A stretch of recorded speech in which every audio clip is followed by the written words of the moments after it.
ഡിസൈനിൽ further move ചെയ്യും തോറും നമുക്ക് കുറച്ച് കാര്യങ്ങളും കൂടി ഇതിൽ മനസ്സിലാക്കി പോകണം. ഇപ്പോൾ ഡക്റ്റിൻ്റെ ഒരു ഐഡിയയും എയറിൻ്റെ എങ്ങനെ ചേഞ്ച് ചെയ്യുന്ന കേസ് എന്നൊക്കെ ഉള്ള ഒരു ഐഡിയ കിട്ടിയിട്ടുണ്ടെന്ന് വിചാരിക്കുന്നു. ശരിക്കും നമ്മുടെ ഹീറ്റിംഗ്, വെന്റിലേഷൻ, എയർ കണ്ടീഷനിങ്ങിൽ ആ എയർ കണ്ടീഷനിങ് എന്ന് പറഞ്ഞ പാർട്ട് കൂടി നമ്മൾ മനസ്സിലാക്കിയിട്ട് പിന്നെ ഫർദർ ഡീറ്റെയിലേക്ക് പോകണമെങ്കിൽ കുറച്ചുകൂടി നല്ലത്. അപ്പോൾ ഈ എയർ കണ്ടീഷനിങ് എന്ന് പറഞ്ഞു കഴിഞ്ഞാൽ പണ്ട് നമ്മൾ പറയുമ്പോൾ ജസ്റ്റ് കൂളിംഗ് എന്നുള്ളൊരു മീനിങ് ആയിരുന്നു നമ്മൾ വിചാരിച്ചിരുന്നത്. ശരിക്കും അങ്ങനെയല്ല. ടെമ്പറേച്ചർ വൺ ഓഫ് ദ ഫാക്ടറാണ്. അതുകൂടാതെ അവിടുത്തെ എയറിലുള്ള മോയ്സ്ചർ, ഹ്യൂമിഡിറ്റി എന്ന് പറഞ്ഞ ഒരു പാർട്ടും കൂടി ഇമ്പോർട്ടൻ്റ് ആണ്. പിന്നെ നമ്മൾ പുറത്തുനിന്നുള്ള എയർ എടുക്കുന്ന കേസ് ഓൾറെഡി പറഞ്ഞു. അവിടെ നിന്ന് വരുന്ന എയർ ഫിൽട്ടർ ചെയ്യുന്ന കേസും പിന്നെ എയറിൻ്റെ ഓരോ സ്പേസിൽ എത്തേണ്ട കാര്യങ്ങളൊക്കെ പറഞ്ഞു. അതുകൂടാതെ ഇതിൻ്റെ സൗണ്ടും നമ്മൾ ഇമ്പോർട്ടൻറ്റ് പാർട്ടാണ്. സൗണ്ട് ഇല്ലാത്ത രീതിയിലും ഇത് വരുത്താൻ ശ്രമിക്കണം. നമുക്ക് നമ്മളിപ്പോൾ വീട്ടിൽ ഫാനൊക്കെ ഇടുമ്പോൾ പണ്ടത്തെ ഫാനൊക്കെ ആ കറക്കം ഒച്ചയും ഇതൊക്കെ ഒച്ചയില്ലാണ്ട് നമുക്ക് കിടക്കാൻ പറ്റില്ല എന്നൊക്കെ നമ്മൾ പറയാറില്ല. അതുപോലെ അങ്ങനെ ഇതൊക്കെ വലിയ ഒരു സിസ്റ്റത്തിൽ ഈ മെഷീൻസിൻ്റെ ശബ്ദങ്ങളൊന്നും അധികം കേൾക്കാത്ത രീതിയിൽ അക്കോസ്റ്റിക് ഇൻസുലേഷനും കൂടി ചെയ്തിട്ട് വേണം നമുക്ക് കാര്യങ്ങൾ ഡീൽ ചെയ്യാൻ. അപ്പോൾ ആ ഒരു കാര്യം കൂടി ഈ പറഞ്ഞ HVACയുടെ എയർ കണ്ടീഷനിങ്ങിൻ്റെ പാർട്ടിൽ നമ്മൾ നോക്കണം. ഓക്കെ. അപ്പോൾ അതിൽ കുറച്ച് ഇമ്പോർട്ടൻറ്റ് വേരിയബിൾസാണ് ടെമ്പറേച്ചറിൻ്റെ കാര്യം ഞാൻ ഓൾറെഡി പറഞ്ഞു. നമുക്കൊരു 20-25 ഡിഗ്രി സെൽഷ്യസ് ആണ്, അല്ലെങ്കിൽ ഫാരൻഹീറ്റ് പറയുന്നത് 68 to 75 ആണ് നമുക്ക് ഏറ്റവും ബെസ്റ്റ് ടെമ്പറേച്ചർ. അപ്പോൾ 25 മുകളിലാണെങ്കിൽ കൂടുതൽ വാമും, അതേപോലെ 20 താഴെയാണെങ്കിൽ കുറച്ച് കൂടുതൽ കോൾഡാന്നൊക്കെ നമുക്ക് തോന്നാൻ സാധ്യതയുണ്ട്. പിന്നെ ഹ്യൂമിഡിറ്റിയുടെ കേസും ഞാൻ പറഞ്ഞിരുന്നു. നമ്മൾ ഈ KSRTC ബസ്സിലൊക്കെ പോകുന്നൊരു എക്സാമ്പിൾ വെച്ച് ഞാൻ പറഞ്ഞിരുന്നു. നമുക്ക് KSRTC ബസ് ഒരു മഴയത്തൊക്കെ പോകുന്ന സമയത്ത് നമ്മൾ അതിലെ ഫുൾ ഷട്ടർ അടച്ചിരിക്കുമ്പോൾ നമുക്ക് പുറത്തെ ടെമ്പറേച്ചർ വിഷയമില്ല. ആ ടൈമിൽ മഴയായിരുന്നു, കൂൾ ടെമ്പറേച്ചറാണ്. പക്ഷേ നമുക്ക് ഭയങ്കര ഒരു അസ്വസ്ഥത തോന്നും. കാരണം എന്താണെന്ന് വെച്ച് കഴിഞ്ഞാൽ അവിടുത്തെ ഹ്യൂമിഡിറ്റി അല്ലെങ്കിൽ റിലേറ്റീവ് ഹ്യൂമിഡിറ്റി എന്ന് പറഞ്ഞാൽ വെള്ളം എയറിലേക്ക് അബ്സോർവ് ചെയ്യാനുള്ള ആ ഒരു തോത് കുറവായിരിക്കും. ഇപ്പോൾ നമ്മൾ ആ ടൈമിൽ തുണി ഉണങ്ങി കിട്ടാത്തത് ഇതേ കാരണത്താൽ തന്നെ. അപ്പോൾ അങ്ങനെയുള്ളൊരു കണ്ടീഷൻ വരുമ്പോൾ നമ്മുടെ ബോഡിക്ക് അത് ടോട്ടലി ഒരു അസ്വസ്ഥത തോന്നാനുള്ള ഒരു റീസണാണ്. അപ്പോൾ ഒരു 30-60% റിലേറ്റീവ് ഹ്യൂമിഡിറ്റി ആണെങ്കിലാണ് നമുക്കൊരു കുഴപ്പമില്ലാത്ത ഒരു പ്രശ്നം. 30% കൂടുതലാണെങ്കിൽ എയർ ഭയങ്കര ഡ്രൈ ആകും. അപ്പോൾ അത് നമ്മുടെ ഹെൽത്തിനും പിന്നെ അവിടുത്തെ മെഷീൻസ്, ഇപ്പോൾ ഒരു റൂമിൽ കമ്പ്യൂട്ടർ അങ്ങനെയുള്ള സാധനങ്ങളിൽ അതിനും നമുക്ക് ദോഷം ഉണ്ടാവും. ഭയങ്കര ഹ്യൂമിഡിറ്റി കൂടുതലാണെങ്കിൽ നമുക്ക് ഭയങ്കര ഒരു അസ്വസ്ഥതയായിരിക്കും. ഇപ്പോൾ ഞാൻ ആ KSRTCയുടെ എക്സാമ്പിൾ പറഞ്ഞ പോലത്തെ. പിന്നെ അതുകൂടാതെ പ്രഷറും ഇമ്പോർട്ടൻ്റ് ആണ്. പോസിറ്റീവ് പ്രഷർ, നെഗറ്റീവ് പ്രഷർ എന്താണെന്നൊക്കെ ഞാൻ ഇതിൽ പറഞ്ഞിരുന്നു. അപ്പോൾ ആ ഒരു കാര്യമുണ്ട്. പിന്നെ എയർ ചേഞ്ച് പെർ അവർ, വെന്റിലേഷൻ്റെ പാർട്ടും ഞാൻ പറഞ്ഞത്. എയർ ചേഞ്ച് പെർ അവറും ഇൻറ്റീരിയർ എയർ ക്വാളിറ്റിയും ഒരു ഇമ്പോർട്ടൻറ്റ് പാർട്ടാണ്. ഓക്കെ. അപ്പോൾ നമ്മുടെ മോഡേൺ HVACയിലൊക്കെ ഇങ്ങനത്തെ ഉള്ള ഇത്രയും കാര്യങ്ങളെല്ലാം നമ്മൾ നോക്കി അതെല്ലാം ക്ലിയർ ചെയ്താണ് പോകുന്നത്. അപ്പോൾ ചുരുക്കത്തിൽ പറഞ്ഞാൽ ശരിക്കും 7 പ്രോസസ്സുകളാണ് നമ്മുടെ എയർ കണ്ടീഷനിങ്ങിൻ്റെ അത് പറയുന്നത്. ഒന്ന് ഹീറ്റിംഗ് എന്താണെന്ന് വെച്ചാൽ അത് കൂടുതലും യൂറോപ്യൻ പോലത്തെ രാജ്യങ്ങളിലൊക്കെയാണ് എൻ്റെ ആവശ്യം വരുന്നത്. നമ്മുടെ അവിടെ ഭയങ്കര തണുപ്പൊക്കെ ആയിരിക്കുമ്പോഴത്തേക്കും അവിടെ ഹീറ്റിംഗ് ചെയ്ത് സ്പേസിൻ്റെ കണ്ടീഷൻ നമുക്ക് ഒരു കംഫർട്ടബിളായ രീതിയിൽ ഉപയോഗിക്കുക. കൂളിംഗ് നമ്മുടെ ഇവിടെയും പല സ്ഥലങ്ങളിൽ നമ്മൾ ഉപയോഗിക്കുന്നത് നമുക്ക് ഓൾറെഡി അറിയാം. ഹ്യൂമിഡിഫൈൻ്റെ കേസാണ് ഞാനിപ്പോൾ പറഞ്ഞ. എയർ ആവശ്യത്തിന് വെള്ളം വേണം, എന്നാൽ വളരെ വെള്ളം കുറയാനും പാടില്ല, വളരെ കൂടാനും പാടില്ല. അപ്പോൾ അത് ഹ്യൂമിഡിഫൈങ് എന്ന് പറയുമ്പോൾ വെള്ളം ആഡ് ചെയ്ത് ആ എയറിൻ്റെ കണ്ടീഷൻ കറക്റ്റാക്കി എടുക്കുക എന്നുള്ളതാണ്. ഡീഹ്യൂമിഡിഫൈങ് അതിൻ്റെ ഓപ്പോസിറ്റ് ആയിട്ടുള്ളൊരു പരിപാടിയാണ്. എയറിൻ്റെ അകത്തുനിന്ന് വെള്ളം റിമൂവ് ചെയ്തെടുക്കുന്ന ഒരു പരിപാടിയാണ്. പിന്നെ ക്ലീനിങ് എന്ന് പറയുമ്പോൾ നമ്മൾ അതിലുള്ള ബയോളജിക്കൽ കണ്ടാമിനൻസും ഇൻസെക്ട്സ് പിന്നെ അങ്ങനത്തെ ഇതെല്ലാം മാറ്റുന്ന ഒരു പരിപാടിയാണ്. വെന്റിലേറ്റിംഗ് എന്നുള്ള എന്താണെന്ന് പറഞ്ഞിരുന്നു. ഔട്ട്ഡോർ എയർ ഇൻഡോർ എയർ ഇതിലേക്ക് മിക്സ് ചെയ്യുന്ന, എക്സ്ചേഞ്ച് ചെയ്യുന്ന ഒരു പാർട്ടാണ്. എയർ ചേഞ്ച് പെർ അവേഴ്സിനെ പറ്റിയൊക്കെ പറഞ്ഞിരുന്നു. നാച്ചുറൽ വെന്റിലേഷൻ എന്താണെന്ന് വെച്ചാൽ ജസ്റ്റ് നമ്മൾ വിൻഡോസ് ത്രൂ വരുന്ന നാച്ചുറൽ. മെക്കാനിക്കൽ എന്ന് പറഞ്ഞാൽ നമ്മൾ ഫാൻസും ഇതൊക്കെ യൂസ് ചെയ്തിട്ടാണ് വരുന്നത്. പിന്നെ എയറിൻ്റെ മൂവ്മെൻറ്റും ഇമ്പോർട്ടൻ്റ് ആണ്. എത്രത്തോളം കാറ്റ് സർക്കുലേറ്റ് ചെയ്യുന്നു എന്നുള്ള ആ സ്പേസിൽ കൂടി സർക്കുലേറ്റ് ചെയ്ത് പോകുന്ന കേസുകളും ഇതിൽ ഇമ്പോർട്ടൻ്റ് ആയിട്ടുള്ളൊരു പാർട്ടാണ്. ഇതിൽ കുറച്ച് നമ്മൾ പഴയ സയൻസിലേക്ക് അല്ലെങ്കിൽ നമ്മുടെ സയൻസ് ഫിസിക്സ് ആ പാർട്ടിലേക്ക് കുറച്ച് ഇറങ്ങി ചെല്ലേണ്ട കുറച്ച് കാര്യങ്ങളുണ്ട്. ബേസിക് ഐഡിയ കിട്ടാൻ വേണ്ടിയാണ്. ഹീറ്റ് എനർജി, ഹീറ്റിൻ്റെ മെഷർമെൻറ്റ്, ഹീറ്റിൻ്റെ മൂവ്മെൻറ്റ്, അങ്ങനെയുള്ള കുറച്ച് കാര്യങ്ങൾ അതിൻ്റെ കുറച്ച് ഡീറ്റെയിൽസാണ്. ഹീറ്റ് എന്ന് പറഞ്ഞാൽ എന്താണെന്ന് എല്ലാവരും പണ്ട് പഠിച്ചിട്ടുണ്ടാവും. ഒരു എനർജിയാണ്, ഫോം ഓഫ് എനർജിയാണ്. Cannot be created not destroyed. Move ചെയ്യാൻ പറ്റും one place to another. Okay, അപ്പോൾ ആ ഒരു പാർട്ടാണ് വരുന്നത്. അതിൻ്റെ അകത്ത് നമുക്ക് പിന്നെ അത് മെഷർ ചെയ്യാൻ വേണ്ടി ടെമ്പറേച്ചർ സെൽഷ്യസിലും ഫാരൻഹീറ്റിലൊക്കെ നമ്മൾ മെഷർ ചെയ്യാറുണ്ട്. അപ്പോൾ അതിൻ്റെ കൺവേർഷൻസൊക്കെ നമ്മൾ മനസ്സിലാക്കി വെക്കണം. ഓക്കെ, ഇനി അതിൽ വേറൊരു ബ്രിട്ടീഷ് തെർമൽ യൂണിറ്റ് എന്ന് പറഞ്ഞൊരു ഒരു പാർട്ടും കൂടിയുണ്ട്. അല്ലെങ്കിൽ കലോറീസ് എന്ന് പറഞ്ഞ ഇതിലും നമ്മൾ മെഷർ ചെയ്യും. അതായത് കലോറീസാണ് കൂടുതൽ ഉപയോഗിക്കുന്നത്. പിന്നെ ബ്രിട്ടീഷ് തെർമൽ യൂണിറ്റ് US-ലും അതിലൊക്കെ യൂസ് ചെയ്യുന്നുണ്ട്. അപ്പോൾ 1 ബ്രിട്ടീഷ് തെർമൽ യൂണിറ്റ് എന്ന് പറഞ്ഞാൽ 1 പൗണ്ട് ഓഫ് വാട്ടറിനെ 1 ഡിഗ്രി ഫാരൻഹീറ്റ് വെച്ച് ഇൻക്രീസ് ചെയ്യാൻ പറ്റുന്ന ഒരു എനർജിക്കാണ് 1 ബ്രിട്ടീഷ് തെർമൽ യൂണിറ്റ് എന്ന് പറയുന്നത്. ഇപ്പോൾ അതാണ് ഇതിൻ്റെ അകത്ത് ഫിഗറിൽ കാണിച്ചത്. 63 1 പൗണ്ട് ഓഫ് വാട്ടർ 63 64 ആയിട്ട് കൺവേർട്ട് ചെയ്യാൻ വേണ്ടി യൂസ് ചെയ്ത എനർജി, അതാണ് അതിൻ്റെ അകത്ത് പറയുന്നത്. ഹ്യൂമിഡിറ്റി ഓൾറെഡി പറഞ്ഞു, എമൗണ്ട് ഓഫ് വാട്ടർ അബ്സോർവ് ചെയ്യാൻ പറ്റുന്നത്. പിന്നെ ഹീറ്റിൻ്റെ മൂവ്മെൻറ്റ് എങ്ങനെയാണ് സംഭവിക്കുന്നത്, അല്ലെങ്കിൽ അല്ലെങ്കിൽ ഹീറ്റ് അബ്സോർവ് ചെയ്യുന്നതൊക്കെ എങ്ങനെയൊക്കെയുള്ള രീതിയിൽ കണ്ടക്ഷൻ, കൺവെക്ഷൻ, റേഡിയേഷൻ എന്ന് പറഞ്ഞ 3 മെത്തേഡുകളാണ് വരുന്നത്. കണ്ടക്ഷൻ എന്ന് പറഞ്ഞു കഴിഞ്ഞാൽ ഒരു മെറ്റീരിയൽ ത്രൂ, അതായത് മെറ്റീരിയലായിട്ട് ഡയറക്റ്റ് കോണ്ടാക്റ്റ് വന്ന് ഹീറ്റ് അതിലേക്ക് അബ്സോർവ് ആവുന്ന ഒരു സിനാരിയോ ആണ് അതിൻ്റെ അകത്ത് പറയുന്നത്.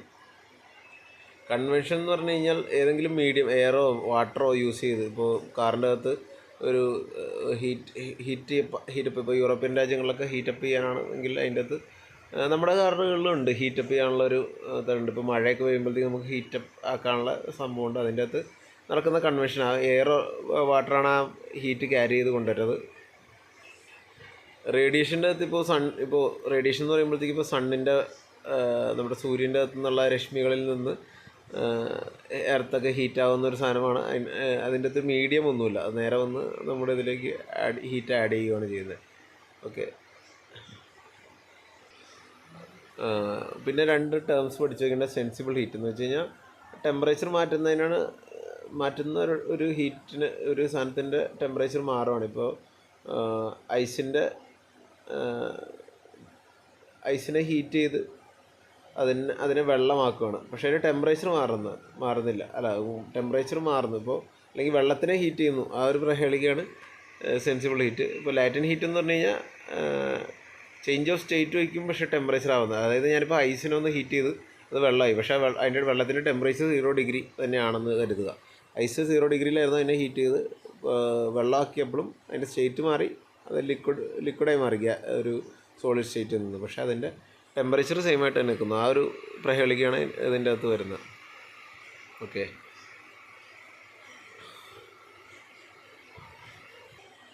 പിന്നെ 2 terms ലാറ്റൻ heat of evaporation, condensation ആണ് പറയുന്നത്. ഓക്കെ, അപ്പോൾ ഇതിൻ്റെ അകത്ത് നമുക്കൊരു വെള്ളത്തിനെ ഹീറ്റ് ആക്കുന്ന ഒരു സംഭവം കാണുന്നുണ്ട്, സ്റ്റീമായിട്ട് ആവുന്നു. അപ്പോൾ അതിൻ്റെ അകത്ത് ചേഞ്ച് ഓഫ് സ്റ്റേറ്റ് സംഭവിക്കുന്നുണ്ട്. അതായത് ലിക്വിഡിൽ നിന്ന് ഗ്യാസ് ആവുന്നുണ്ട്, പക്ഷേ ടെമ്പറേച്ചർ മാറുന്നില്ല. അപ്പോൾ അതിനുവേണ്ടി എക്സാമ്പിൾ ഒരു 979 ബ്രിട്ടീഷ് തെർമൽ യൂണിറ്റ് എനർജി അതിലേക്ക് ആഡ് ചെയ്യുമ്പോഴത്തേക്കും സ്റ്റീമായി മാറിയേക്കണ ഒരു കേസാണ് അതിൻ്റെ അകത്ത് കാണിക്കുന്നത്.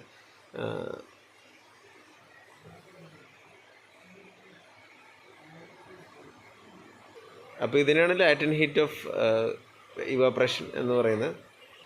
പിന്നെയുള്ള ബോയിലിംഗ് പോയിൻ്റ് എന്നാണ്. ബോയിലിംഗ് പോയിൻ്റ് എന്ന് പറയുമ്പോൾ ഒരു ലിക്വിഡ് തിളയ്ക്കാൻ വേണ്ടിയുള്ള ഒരു ടെമ്പറേച്ചറാണ് ബോയിലിംഗ് പോയിൻ്റ് എന്ന് പറഞ്ഞത്. അപ്പോൾ പ്രഷർ ഇൻക്രീസ് ചെയ്യുമ്പോൾ ബോയിലിംഗ് പോയിൻ്റ് ഇൻക്രീസ് ചെയ്യും, പ്രഷർ ഡിക്രീസ് ചെയ്യുമ്പോൾ ബോയിലിംഗ് പോയിൻ്റ് ഡിക്രീസ് ചെയ്യുന്നുള്ളൊരു കാര്യം കൂടി ഇതിൻ്റെ കൂട്ടത്തിൽ ഓർത്ത് വയ്ക്കുക. അപ്പോൾ ഇതിൻ്റെ അകത്ത് കാണാം നമ്മുടെ ബോയിലിംഗ് പോയിൻ്റ് 242 ഡിഗ്രി ഫാരൻഹീറ്റ് ആയിട്ട് ഇങ്ങനെ കാണുന്നു. അറ്റ്മോസ്ഫിയറിക് പ്രഷറായിട്ടുള്ളൊരു പാർട്ടിൽ, അതായത് ഇതിൻ്റെ അകത്ത് പ്രഷർ മാറ്റി, ഇവിടെ പമ്പ് ചെയ്ത് അവിടെ പ്രഷർ മാറ്റി. അപ്പോൾ ബോയിലിംഗ് പോയിൻ്റ് ഇൻക്രീസ് ചെയ്യണം. പ്രഷർ റൈസ് ചെയ്യുമ്പോൾ ബോയിലിംഗ് പോയിൻ്റ് ഇൻക്രീസ് ചെയ്യുന്ന കേസാണ് ഇതിൻ്റെ അകത്ത് കാണിച്ചേക്കുന്നത്. അതായത് ഓരോ PSI pascal per square inch പ്രഷറിനും 3 ഡിഗ്രി വെച്ച് ഇൻക്രീസ് ചെയ്യുന്ന പറഞ്ഞത്. അപ്പോൾ 10 പാസ്കൽസ് പെർ സ്ക്വയർ ഇഞ്ചാണ് അവിടുത്തെ പ്രഷറെങ്കിൽ 10×3 അതായത് 30 ഡിഗ്രി ഫാരൻഹീറ്റ് അവിടെ കൂടിയിട്ടുണ്ട്. കാരണം നോർമൽ അറ്റ്മോസ്ഫിയറിക് പ്രഷർ ഇവിടെ റൈറ്റ് സൈഡിൽ കാണിച്ചേക്കുന്നത് 212 ഡിഗ്രി ഫാരൻഹീറ്റ് ആണ് അവിടുത്തെ ബോയിലിംഗ് പോയിൻറ്റ് ആ ലിക്വിഡിൻ്റെ. പക്ഷേ ഇതിൽ 242 ആയി മാറി. അപ്പോൾ അങ്ങനെയുള്ള കുറച്ച് സീനാരിയോസും കൂടി ഉണ്ട്. അപ്പോൾ ഇതൊക്കെ നമുക്ക് ആവശ്യം വരുന്നുണ്ട് HVACയിൽ. അതുകൊണ്ടാണ് ഇത് പറയുന്നത്. ക്രിട്ടിക്കൽ ടെമ്പറേച്ചർ എന്ന് പറഞ്ഞാൽ മാക്സിമം പോയിൻ്റ് ക്രിട്ടിക്കൽ ടെമ്പറേച്ചർ എന്ന് പറഞ്ഞാൽ maximum point at which gas can be liquefied by raising the pressure. ഗ്യാസിനെ ലിക്വിഡാക്കിയിട്ട് കൺവേർട്ട് ചെയ്യാൻ, പ്രഷർ റേസ് ചെയ്ത് കൺവേർട്ട് ചെയ്യാൻ പറ്റുന്ന ആ ഒരു ടെമ്പറേച്ചറാണ് ക്രിട്ടിക്കൽ ടെമ്പറേച്ചർ. ക്രിട്ടിക്കൽ പ്രഷർ എന്ന് പറഞ്ഞാൽ ഈ പറഞ്ഞ ക്രിട്ടിക്കൽ ടെമ്പറേച്ചറിലുള്ള ആ പ്രഷർ എത്രയാണോ അതിനാണ് ഗ്യാസിനെ ലിക്വിഡാക്കിയ ആ ഒരു ടൈമിലുള്ള ടെമ്പറേച്ചറിലാണ് ക്രിട്ടിക്കൽ ടെമ്പറേച്ചർ. ആ ടൈമിലെ പ്രഷറിനെ ക്രിട്ടിക്കൽ പ്രഷർ എന്ന് വിളിക്കും. പിന്നെ ഈ പ്രഷർ എന്ന് പറഞ്ഞാൽ എന്താണെന്ന് അറിയാമല്ലോ അല്ലേ? ഒരു ഫോഴ്സ് എക്സെർട്ടഡ് ഓൺ ഏരിയനാണ് പ്രഷർ എന്ന് പറയുന്നത്. അപ്പോൾ സീ ലെവലിലൊക്കെ ഉള്ള പ്രഷർ 14.7 പാസ്കൽ പെർ സ്ക്വയർ ഇഞ്ചാണ് PSI. വാക്യൂമിൽ അറ്റ്മോസ്ഫിയറിക് പ്രഷറിനേക്കാളും കുറവായിരിക്കും പ്രഷർ ഇരിക്കുന്നത്. റെഫ്രിജറൻസ് എന്ന് പറഞ്ഞ പാർട്ടുകൾ ഉണ്ട്. റെഫ്രിജറൻ്റ് എന്താണെന്നുള്ള ഐഡിയ ഉണ്ടാക്കണം. നമുക്ക് റെഫ്രിജറൻ്റ് എന്ന് പറഞ്ഞാൽ ശരിക്കും ഒരു HVAC സിസ്റ്റത്തിൽ ഹീറ്റ് അബ്സോർവ് ചെയ്യാനും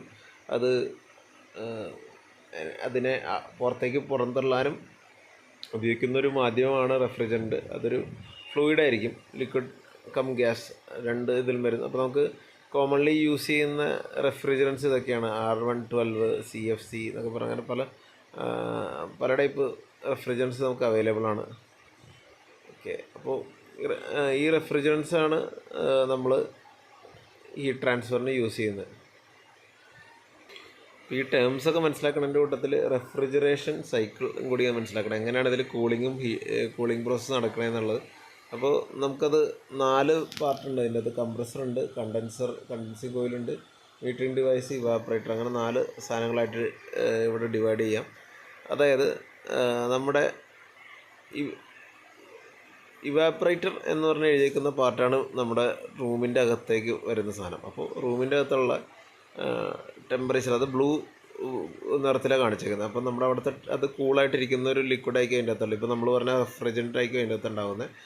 AC കുറേ വർക്കിംഗ് ഒക്കെ ഇഷ്ടംപോലെ വീഡിയോസ് ആനിമേഷൻസ് ഒക്കെ കിടക്കുന്നുണ്ട്. അത് കാണുക. ഞാൻ അതിൻ്റെ ഒരു ബേസിക് ഐഡിയ കിട്ടാൻ വേണ്ടി ഇതെടുത്ത് പറയുന്നതേ ഉള്ളൂ. അപ്പോൾ ഇവാപ്പറേറ്ററിൻ്റെ അകത്ത് നമ്മൾ അത് റൂമിൻ്റെ അകത്ത് വെച്ചേക്കണം. കാരണം അതിലേക്ക് ഹീറ്റ് അബ്സോർവ് ചെയ്യുന്നു എന്ന് വെച്ചാൽ അവിടുത്തെ എയറിനെ കൂളാക്കിയിട്ട് ഇവിടെ അതിന് ഫാനുണ്ട്. ഫാനും കൂടി സർക്കുലേറ്റ് ചെയ്യുമ്പോഴത്തേക്കും നമ്മുടെ ഇൻഡോർ യൂണിറ്റൊക്കെ നമ്മൾ കണ്ടിട്ടുണ്ടാവും AC-യുടെ. അപ്പോൾ അത് സർക്കുലേറ്റ് ചെയ്തുകൊണ്ട് അവിടുത്തെ എയർ കൂളാക്കും. അപ്പോൾ മീൻവൈൽ ഇതിങ്ങനെ ഒരു സർക്കുലേഷൻ നടന്നുകൊണ്ടിരിക്കുക. എന്നിട്ട് അവിടെ ചെന്ന് ഈ പറഞ്ഞ ഇതൊരു ഗ്യാഷ്യസ് ഫോമിലായിരിക്കും. ആ ഗ്യാഷ്യസ് ഫോം കംപ്രസറിൽ ചെന്നിട്ട് അത് കംപ്രസ്ഡ് ആവും. അതായത് കംപ്രസറിൻ്റെ പണി എന്ന് പറഞ്ഞു കഴിഞ്ഞാൽ ഇതിനെ ഹൈ പ്രഷർ അതിൽ എക്സെർട്ട് ചെയ്യുമ്പോഴത്തേക്കും അത് ലിക്വിഡായി മാറും. മാത്രമല്ല അത് ഹീറ്റഡ് ആണ്. ഓൾറെഡി അവിടെ നിന്നുള്ള ഹീറ്റ് വലിച്ചെടുത്തിട്ട് വന്നുകൊണ്ടിരിക്കുക. എന്നിട്ട് അത് നമ്മൾ പുറത്തുള്ള ഔട്ട്ഡോർ യൂണിറ്റിൽ ചെന്നിട്ട് അവിടെയും ഒരു ഫാൻ വെച്ചിട്ടുണ്ടാവും. ഈ എയറായിട്ട് ടച്ച് ഉണ്ടാകുമ്പോഴത്തേക്കും പുറത്തേക്ക് ആ ഹീറ്റ് പുറന്തള്ളുകയും അത് തിരിച്ച് ഇങ്ങനെ വന്ന് നമ്മുടെ ഒരു തെർമൽ എക്സ്പാൻഷൻ വാൽവ് എന്ന് പറയും. അപ്പോൾ ഈ വാൽവിൽ വന്ന് നിൽക്കും. അപ്പോൾ ഈ വാൽവ് ഓപ്പൺ ആവുന്നതും ക്ലോസ് ആവുന്നതും നമ്മുടെ അകത്തുള്ള ടെമ്പറേച്ചർ എന്തോരം മെയിൻറ്റെയിൻ ചെയ്യണം അതനുസരിച്ചാണ്. അപ്പോൾ അതനുസരിച്ചുള്ള ഒരു എമൗണ്ട് ഓഫ് റെഫ്രിജറൻ്റാണ് ഈ ഇൻഡോറിലേക്ക് കൊണ്ടുപോകുള്ളൂ. ഈ തെർമൽ എക്സ്പാൻഷൻ വാൽവിൻ്റെ ഒരു വേറെ പ്രത്യേകതയും കൂടെ എന്താണെന്ന് വെച്ചാൽ ഈ കംപ്രസറിൻ്റെ നേരെ ഓപ്പോസിറ്റുള്ളൊരു സിനാരിയോയാണ് അതിൽ കാണിക്കുന്നത്. കംപ്രസർ ഗ്യാസിനെ കംപ്രസ് ചെയ്ത് ലിക്വിഡാക്കിയെങ്കിൽ ഈ എക്സ്പാൻഷൻ വാൽവിൽ അത് തിരിച്ച് ഗ്യാസായി എക്സ്പാൻഡ് ആവുക ചെയ്യുന്നത്. മോളിക്യൂൾസൊക്കെ എക്സ്പാൻഡ് ആയിട്ട് അത് ഗ്യാസായി മാറുക ചെയ്യുന്നത്. അപ്പോൾ ഇങ്ങനൊരു പ്രോസസ്സാണ് ഇതിൽ മൊത്തത്തിൽ നമ്മുടെ AC-യിൽ നടക്കുന്നത്. ഓക്കെ, അപ്പോൾ അതിലൂടെയാണ് നമ്മുടെ ഈ റൂമിൻ്റെ അകത്തുള്ള എയറും കാര്യങ്ങളെല്ലാം തണുപ്പിച്ച് കൊണ്ടുവരുന്നത്. അപ്പോൾ ഇങ്ങനെയാണ് ഇതിൻ്റെ വലിയ വലിയ വെർഷൻസാണ് നമ്മൾ പല HVAC-യുടെ പല ഇതിൽ പഠിക്കാൻ പോകുന്നത്.